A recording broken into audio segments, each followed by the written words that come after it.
Hi there, how you doing? Welcome to A Mystery and a Mess. My name is Amanda, and this is my mess. Every week I sit down and try to make a dent in some part of my mess, and to amuse myself while I do that, I recount a true story that is fascinating or horrifying or both, hoping to entertain myself and you and get some of this mess cleaned up. So if you're into true crime or wild history or getting your mess in order before your kids make some more mess, then, please like and subscribe and fire up those mirror neurons and let's do these dishes. All right, so let's get started on these dishes, shall we? After I filmed the intro, before I mounted the camera in my handy dandy little cardboard case, I emptied the compost already and emptied the dishwasher and put everything away because I just don't think that it's going to be very entertaining for all of you to follow me around while I'm holding the phone out at arm's length doing a sort of selfie angle, walking around putting away the dishes. Now, if that's not true and you want me to do it next time, comment down below and let me know that. I am going to start the dishes doing process by encapsulating and organizing everything. Mainly, it's the silverware. See, I used to keep the silverware in like a little tub throughout the day with a bit of water in it so stuff doesn't get dried on and gross. But my partner detests it, really grosses him out, so I don't do that. So what I do is I put everything in the little tub, and then right when I start doing the dishes, I pour water over it, and then other things that need to be loosened up, like some of the bowls and stuff, I put those in the sink and run some water over those while I load the easier stuff into the dishwasher. I just wonder if other people have sort of the same order of doing things, dishwasher. I kind of doubt it. I suspect that the way I do it is not that efficient, but it's the way I do it. We didn't have a dishwasher growing up, so I've made this up as I go along. It'll also be interesting to see how well the sound comes through on this with me clanking dishes around while I try to tell the story. And what story are we telling today? Today, we are going to talk about an old-timey murderer from 1726 named Katherine Hayes. And it was interesting. I really just stumbled upon this one while I was doing some research for the other case that I recorded last week. The, what's her name? Marcia Held, the murder of Sally Smith by Marcia Held, which was freaking fascinating. But anyway, I stumbled across this Katherine Hayes case when I was researching Marcia Held, and I got most of my information for this case from Murderpedia. I got some of it from Wikipedia, and then there's a blog that had some sort of classic newspaper articles by Norton, something or other. All of the links and citations will be down below, so feel free to check those out. So anyway, let's get into it, starting with a very important content warning. The crime Katherine Hayes committed was pretty brutal, and her execution was incredibly brutal. So here are your content warnings. We are going to be talking about murder, dismemberment, possible incest, some great old-timey women as property, subordinate to men garbage, and really weird and disturbing execution. So as my girls over at the Let's Go to Court podcast say, old-timey disclaimer. And they don't know that they're my girls and they don't know who I am, so I just really like the Let's Go to Court podcast. So there's your old-timey disclaimer. Who was Katherine Hayes? And also, disclaimer, it is hot as hell in here. Our air conditioning is broken and they can't come out to fix it for a few days. So I am sweaty and gross and I am sorry about that. But this is a real life sort of YouTube channel video thing. It is not glamorous and it is not touched up or whatever. So sorry about the sweating. Anyway. This Katherine Hayes case, I'm kind of surprised I had never heard of it because it sounded so familiar to me when I first started researching it, but I feel like a lot of these, I don't know, you'll see as I get into it, a lot of cases like this just sound similar. I thought that they had done it actually on Let's Go to Court, but as I was reading the details, it didn't sound like the one on Let's Go to Court, and of course I did not put the time in to actually check and see if it was the one they did on Let's Go to Court. Who was Katherine Hayes? Well, she was born Katherine Hall, and she was born in Birmingham, or near Birmingham in England, in 1690. And there isn't much that I saw about her younger years, but I'm going to guess they weren't great. They weren't ideal. I mean, really only need to know that she was a woman in 1690 to know it probably wasn't the best life in the world. But she ran away from home when she was 15 or 16 years old and became a sex worker at that point in time. And one of the things that I kept running into in these articles about her that was really frustrating to me was not everything, but a lot of the articles about her portray her as sort of overly sexual. It's real old-timey slut-shaming going on. And there's versions that sort of cast her as like a nymphomaniac and basically say that like this is why she committed her crimes, and more than one article implies that she ran away from home at 15 or 16 to become a sex worker because that's what she wanted to do. And I feel like let's all just take a minute to agree that sex work around 1700 and in a lot of circumstances nowadays was not a glamorous, safe, or enjoyable profession sought out by teenage girls. Let's just all agree on that. And if you want to read the salacious, super skewed versions of her life and her younger life and her years as a sex worker, you can go ahead and look those up.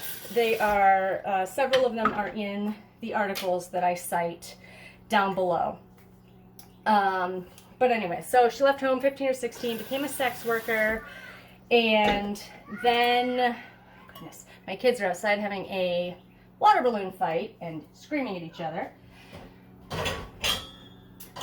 When Katherine was about 18, sorry, not 18, I don't know where I got that. When she was about 23, she got a position as a housekeeper for a local, what they call in the articles, a gentleman farmer. So she got a position as a housekeeper for this gentleman farmer, and that seemed to really work out well for her.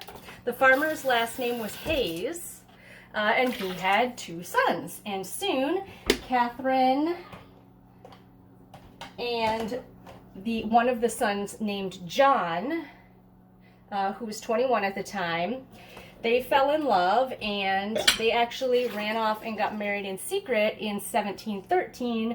But when John Hayes' father found out about it, he set them up with a little cottage on his property, and they started their life together. So that is how Katherine Hall became Katherine Hayes.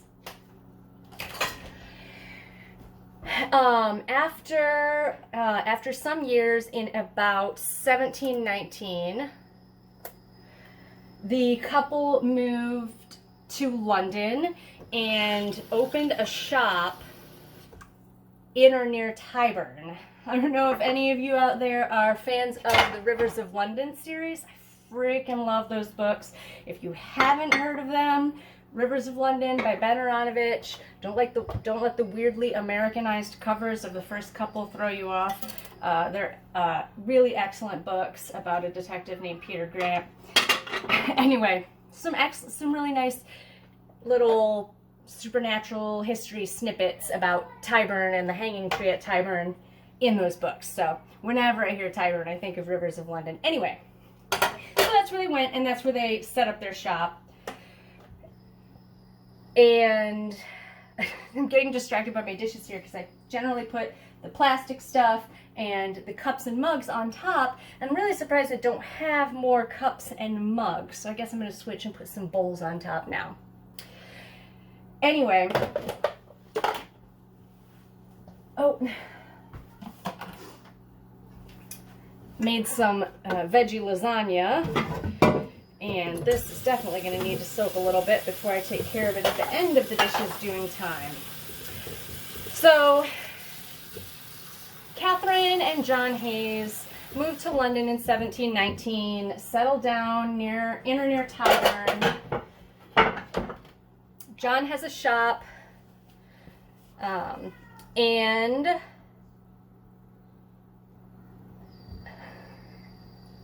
in London, John had a shop. He ran a business, and that business prospered. And they were making money and doing well, but it doesn't sound like they were doing all that well as a couple.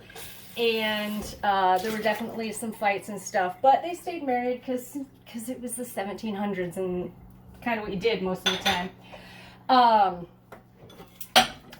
Then in 1725, two lodgers moved in with the couple. There was, and I'm going to tell you in the reverse order that they moved in. They both moved in the same year. The second one who moved in, the second lodger, was a friend of John Hayes, whose name was Thomas Wood, and he was a butcher, and he came to live with them. But before that, another Thomas Billings, had come to live with them as a lodger, and he was purported to be, in several articles, he was purported to also be Katherine Hayes' illegitimate son from earlier in her life. He was 18 years old, and they say that he was her illegitimate son. The thing about this is, I couldn't find a single article or piece of anything that actually referenced real evidence that this was the case. Many articles said he was probably her illegitimate son, but no other detail was provided. Absolutely no evidence. And some of these articles were like painfully detailed, and yet it was just like, oh yeah, we're pretty sure they were related. So I don't know if they were just trying to add to the demonizing of her and the salacious nature of the crime, or if he really was her illegitimate son from before she got married. But that's what they say. So they take on these two lodgers in 1725, and it's certain, I mean, just from every account, it's pretty certain that Katherine and Billings, and I'll call them by their last names because both of their first name is Thomas. So Katherine and Billings became lovers. Every single account says that they became lovers. Some accounts say that she also was in a sexual relationship with Thomas Wood, so Wood and Billings, but they don't all say that. So she was at least having an affair with Billings, possibly with Wood. And the only reason it seems credible that maybe she was having an affair with both of them is because they both agreed with her that they would basically team up with her to kill John Hayes, Katherine's husband. So Tom, and Katherine are going to kill John. They come up with this plan. Oh, and they're going to kill John, and in return for this, Katherine is going to use the 1,500 pounds that she'll get from his estate. She will use this 1,500 pounds to sort of take care of and support the lifestyle of these other two men. So they hatch a plan where they are going to, I shouldn't say they're going to, they hatch a plan, and on March 1st, I want to say, of 1725, I could have the date slightly off, but somewhere around there, the two men, Billings and Wood, they go out, they're out drinking with John Hayes, and they enter into this wager with him because he was a drinker and he was real proud of like his ability to drink. And let me tell you, that is just not an attractive, it's not an attractive quality on people. So what they did was they challenged him and said basically, hey, we bet you can't drink all of this, all the wine we can buy with, it was a guinea or a half guinea, I want to say. We bet you can't drink it all and stay sober while we only drink beer. And so he was like, you're on, and just drank tons and tons of wine and got totally very, very drunk. So he gets super drunk and passes out,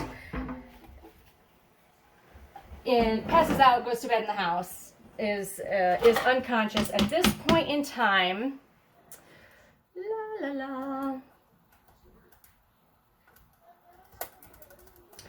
had to get straight who did things in what order. So at this point in time, John Hayes is unconscious, like sound asleep, drunk asleep, in the bed in one room of the house, and Billings goes in with an axe and attacks him in the axe, attacks him in the axe.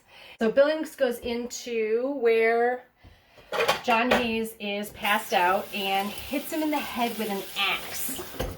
Bam, axe to the head. Only he doesn't do it right, I guess, or like it's not a killing blow.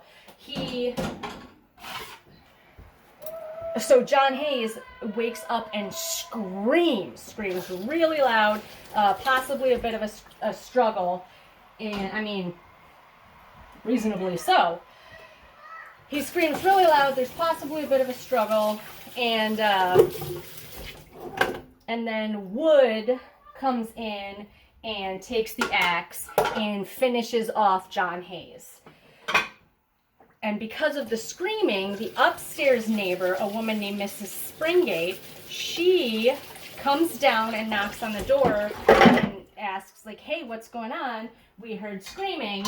And Katherine is ready. She answers the door and says, oh, we're real sorry. Sorry about the noise. We had some visitors over. There was drinking. It was a party. We got a little carried away, but they're leaving now. Everything's going to be quiet now. And Miss Springate was satisfied by that, and she left. So these compatriots are now in the house together with the dead body of John Hayes. And they figure one of the most important things they need to do is make it hard to identify the body, so that people can't prove that they killed John Hayes. No body, no conviction.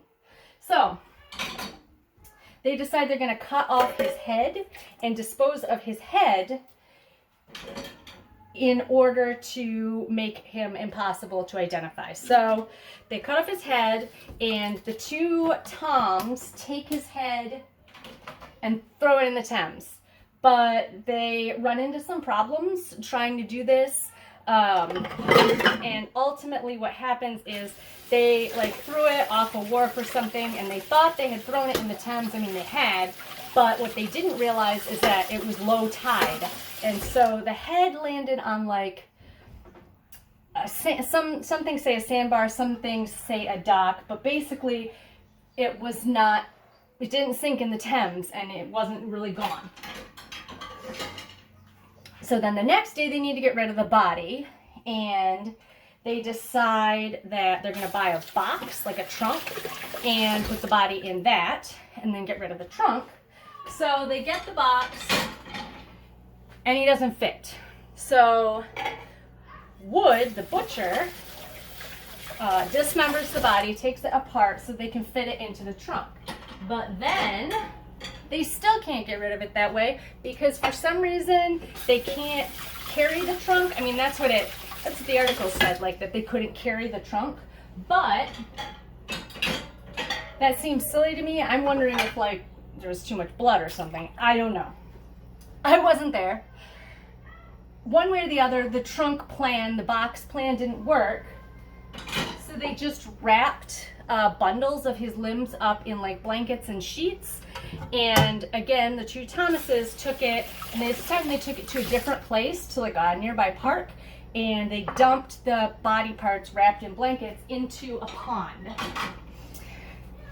And they left. So the very next day, I think it was, the head was discovered. So while they're off getting rid of the body parts, the head gets discovered. Kids are howling like banshees outside. The head gets discovered, and in order to identify it, the magistrate orders that the head be cleaned up, the hair brushed, and they put the head, and this is gross, the magistrate orders that the body be cleaned up and his hair brushed, and they put the head on a stake in St. Margaret's churchyard so that people can come like look at it and try to identify it. And I've heard of this happening before. It really wasn't that uncommon. You know, this is how they had to get bodies identified if it was like a mystery. The thing that always astounds me about it is, or that astounded me in this case, isn't that they displayed the body to try to get identification. It's that they put his head on a stake. That just seems so graphic. Give me just a minute. One of my kids is saying he's stuck.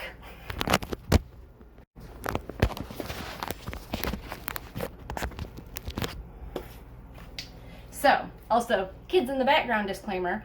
While I can like hear them yelling and stuff, they cannot hear the story that I'm telling. So, where do we leave off? The head. Oh, the head. Ugh.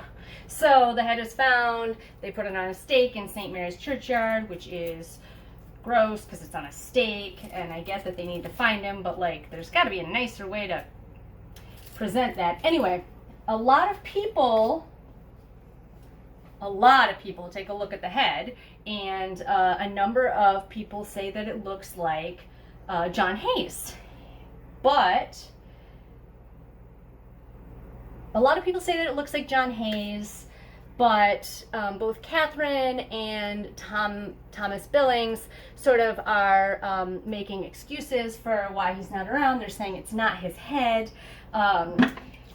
Billings, I think at one point in time, says that Hayes is like out of town on business.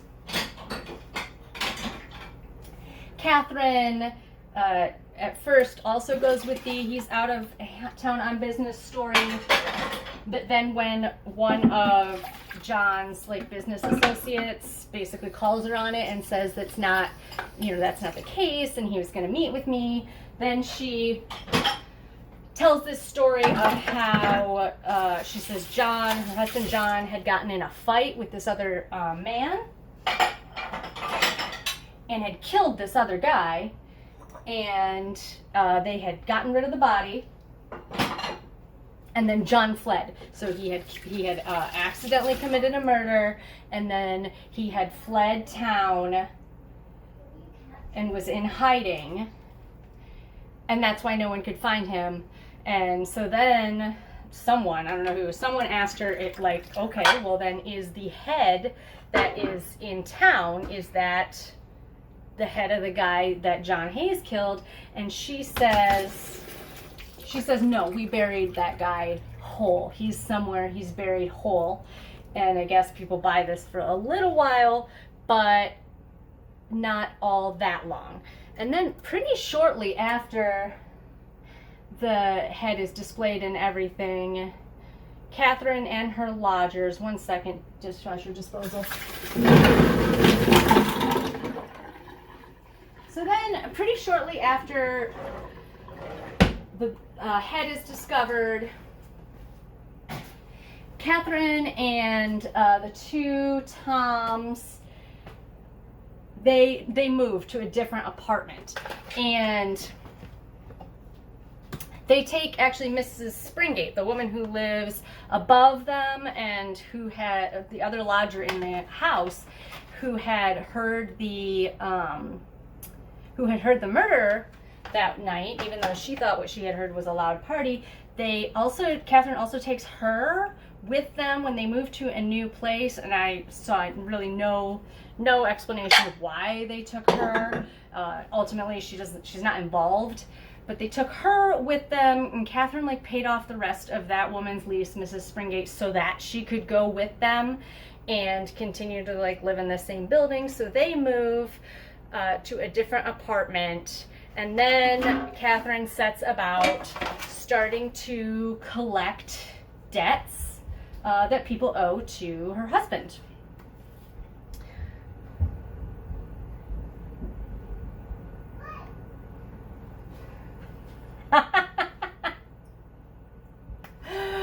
Oh my gosh.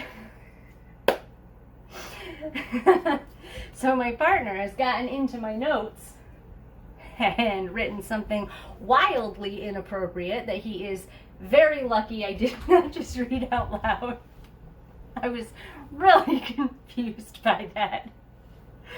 Oh,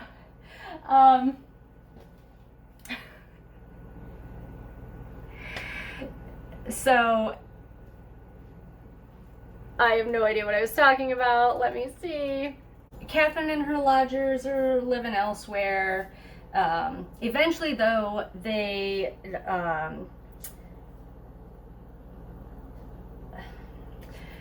eventually the magistrate believes the people that are saying that this head is John Hayes' head, and they decide that they're going to arrest Katherine and her lodgers. So this actually coincidentally ends up taking place on the same day that,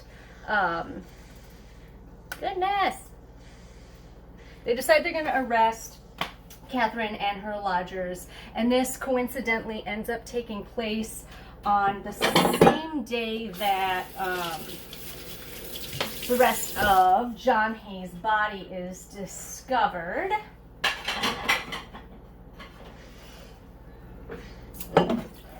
Which ultimately basically confirms that the head is John Hayes.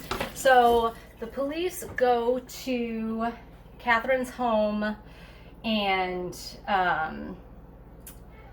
it's said, all the articles make a big deal of it. It said that when the police go there to arrest her, she and Billings in bed together, which, if you're saying that your husband is not dead and he's not that head that's on a stake at the churchyard, then probably best not to be caught in bed with your lodger.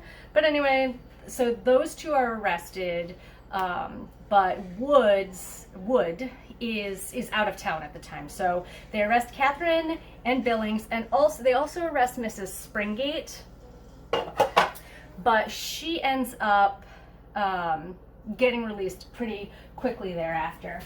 So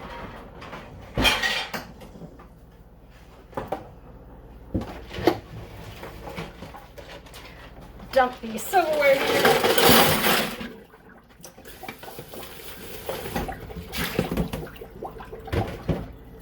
After she's arrested, they decide, or Katherine asks, it's kind of unclear. So after she's arrested, Katherine ends up being shown John Hayes' head. And the part that's unclear is whether she asked to see the head or whether they, told her they were going to show her the head. But the reason that, she would want to see the head is because at this point in history, there was a belief that if a murderer touched the body of their victim, that their guilt would be revealed.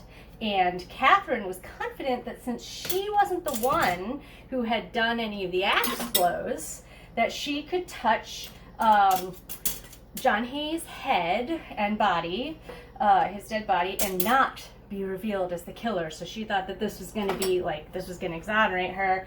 They showed her the head. It was like, it was in a jar of embalming fluid, alcohol or something, and she made a big show of touching the head and apparently kissing it and crying out that it was her husband, and she was so sad. But ultimately they still weren't buying it. Not too long after that, Thomas Wood returns to London, and he is arrested pretty quickly. And he gets back to London, and he is the first one to confess. So he confesses, and fairly shortly thereafter, Billings confesses too. And at least one of the articles says that part of the reason that Billings confessed is because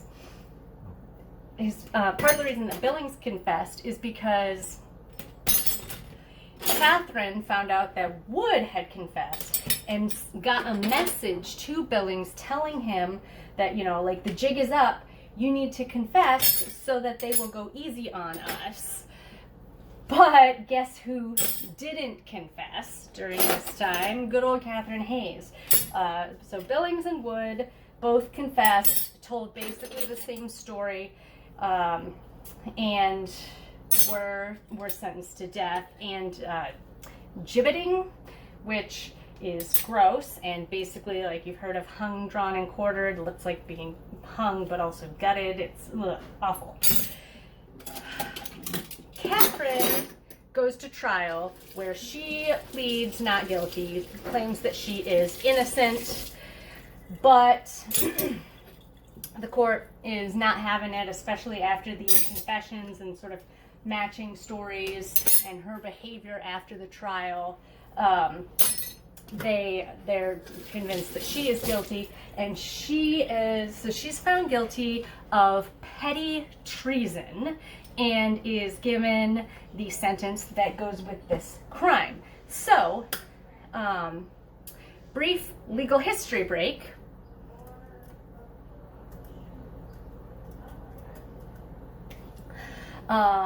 So in the 17th century in England, you know, it was super male dominated, and men were considered, you know, more important at law. They were the people at law, and their wives were, you know, their property or subordinate to them, however you want to say it.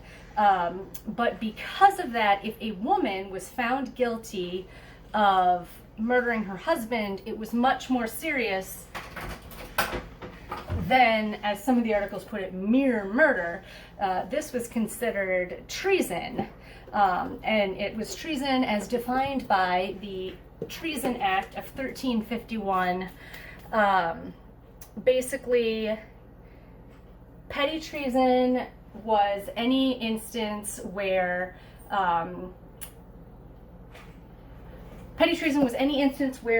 an individual killed basically like their legal superior. So it was if a husband killed her.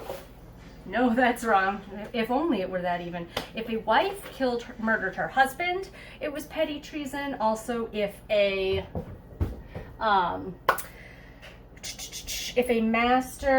servant kills their master, or if an ecclesiastical inferior kills his ecclesiastical superior. So, like, the altar boy kills the priest. I don't know. So these were all like types of treason. It was seen, you know, these types of murders were seen as an attack on the state as well as an attack on the victim, and they were seen as like against the natural order of things. So the punishments for these were not the same for men and women, even when they were both If a man was convicted of petty treason, he would be sentenced to be hanged, drawn, and quartered. And if a woman was convicted of petty treason, then she would be strangled and burnt at the stake, which was more severe than the punishments for just murder. So those were the sentences of the individuals. They were all taken to prison to await the carrying out of their sentences. Wood actually died in prison of a fever. Billings, pleaded with the magistrate, or I keep saying magistrate, I don't know if I'm referring to the proper authority in this situation, but Billings, pleaded to have his sentence reduced to take the gibbeting off. He seemed very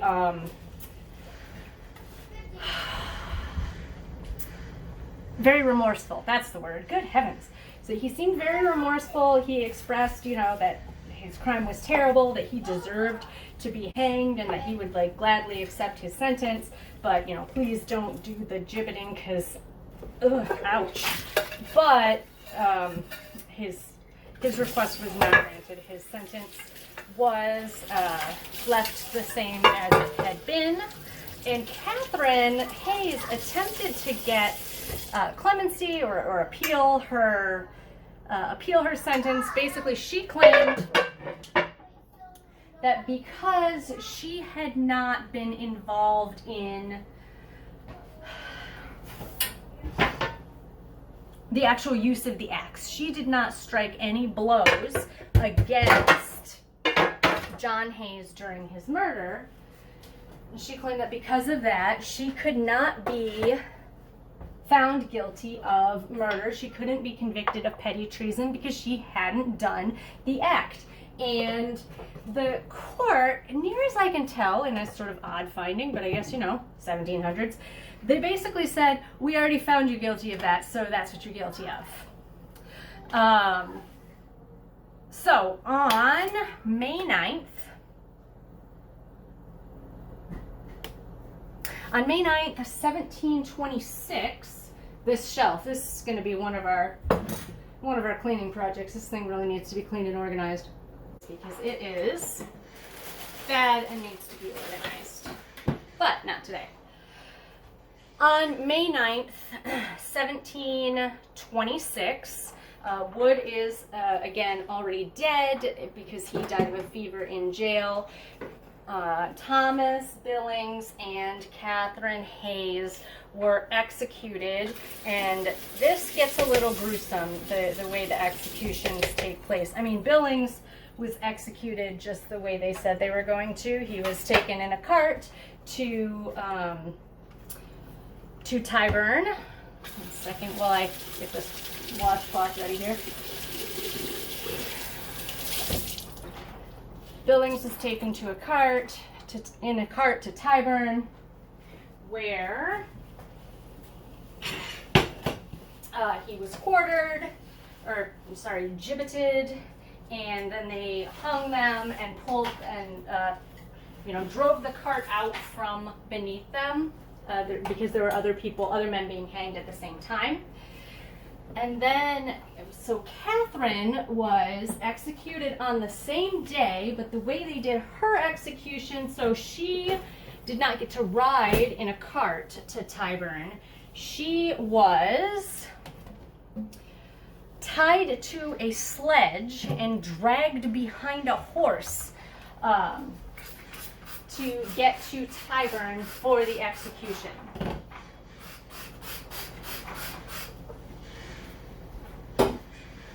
So she is dragged to Tyburn for the execution. Oh, I almost forgot. She had tried to kill herself in jail because her execution was going to be horrific, and she knew it.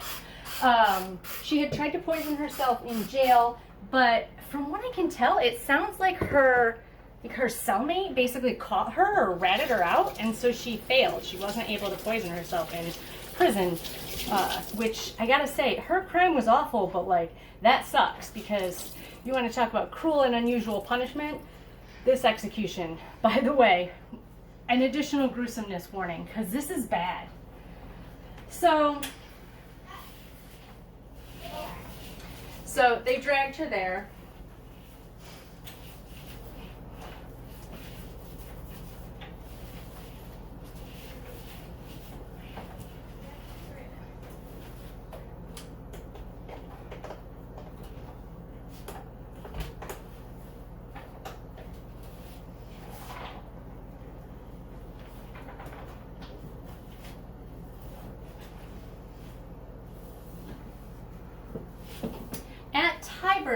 Katherine Hayes was tied to like an iron stake, and they call it a halter. They put basically a rope around her neck, and she's tied to the stake, and the rope is like put up over a pulley. And the intention, like the way these executions are supposed to go, is that she will be, they're gonna pile up wood around her, and the intention is that they're going to light the wood on fire, and then the executioner is going to pull on this rope and strangle her as the fire like closes in on her. Like, really gruesome and ridiculous. But it's more gruesome because it didn't go the way it was supposed to. Ugh. Which apparently was like kind of common with this kind of execution. They never went the way they were supposed to. So what happened was, they tie her up, they put the thing around her neck, they pile the wood around her and light it on fire, and she's screaming at the guy, the executioner, to strangle her. She's like begging him to pull the rope. So he's pulling on it to strangle her, but the wind shifts and like blows the fire toward him and burns his hands, and he lets go of the rope, and so she can't get strangled. And there's these horrible eyewitness accounts of her, like, you know, just being engulfed in flames and like trying to push the burning wood away from herself. And I mean, it's just atrocious. And ultimately, some accounts say that the executioner, who could not do the strangling, I guess they say he picked up a plank of wood and like hit her in the head with it and broke open her head to end her pain. Ew. But that was the end of it. So on May 9th, 1726, that was the end of Katherine Hayes, the murderess who killed her husband in 1725. And we've cleaned up some of the mess. Please ignore this. This is a different project. But the dishes are done. We'll go ahead and start the dishwasher. And I have some dinner to cook. Normally we do some hand washing too, but finished just in time. Got a starving monkey peeking in back here. I really hope that you enjoyed the story and that you'll come back next week for another mystery and another mess. If you like mysteries, you like getting those mirror neurons going and joining me on a cleaning binge, then like and subscribe below. And in the meantime, you know, be kind.